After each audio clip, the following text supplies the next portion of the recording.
You know, you told a story where you're the butt of the joke, to be fair to you, but you were telling us during Waggers game day a bit about a James Graham story. Can you share that with us? Yeah, this is my favourite one, I've got to admit. So we'd won, it was after the 06 grand final, we'd won, been out, and on the night of that it's more of a couples and family type orientated drink, and it goes a little bit crazy the day after. Well, James was single, so he had a big night on the Saturday.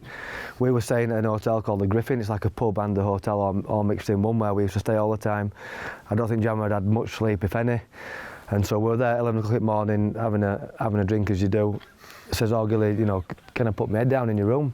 So yeah, you know, of course you can, mate, here's my keys, off you pop. So I think, right, straight to the supermarket, looking along shelves, permanent black hair dye. I thought that'll do for me. So Jammer's got like really bushy eyebrows, but obviously they're blonde, so you can't really see them.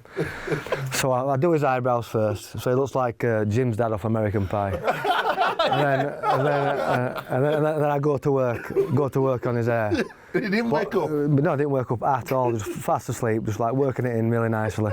And then he started to like wake up, and he like you know, like we do when you sleep and you like touch your hair and like start rubbing your face and that. So I think he's going to get this stuff in his eyes. So we like get him and like give him a shake and just like throw him in the shower. And he don't really know what he's doing, he's disorientated and like gets himself cleaned up and like looks at the mirror. So I've only done half his hair. So he looks like a tabby cat, like a ginger tabby cat.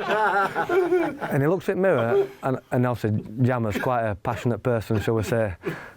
And I thought, he's took this really well. He just really calmly just walked back into the bedroom. I thought he's took this really well, and then just went, and started like punching this window. So I think he took 2 or 3 shots, and then he just sprinted out of the room and left. Anyway, so we're just about to leave this Griffin pub car park and go and meet the rest of the lads in town. And Jammer's coming flying round corner.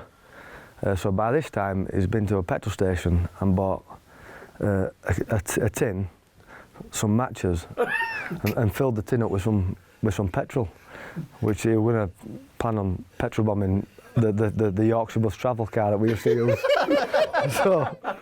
so I'm thinking, who's going to seriously sell the guy petrol in a canister, matches, when he looks like that? Do you know what I mean? How crazy are you to say, yes sir, no problem, there's your canister.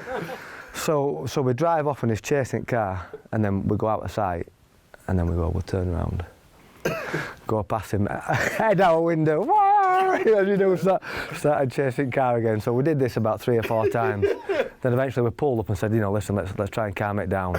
And he just wouldn't have an end of it. So Blue and Foz were there with the mediators, and me and Leon just stayed a little bit further away.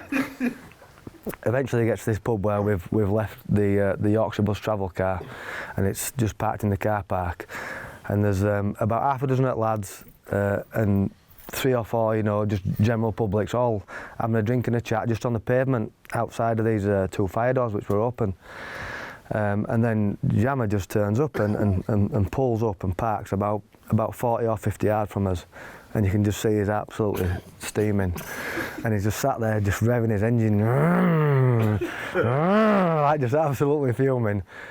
Drives, mounts the curb, so we all have to dive back into the bar before we get run over. My second near death story. And he goes flying around the corner, and we just hear this big bang.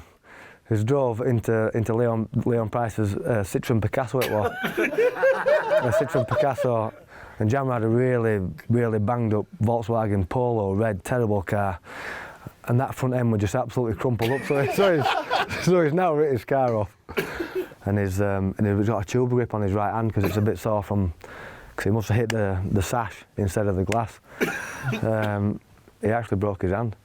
So he missed the 2006 tour. Yeah. So when I got back, I just reminded him every week what a great tour it was. and how he needs to control his anger issues. Brilliant.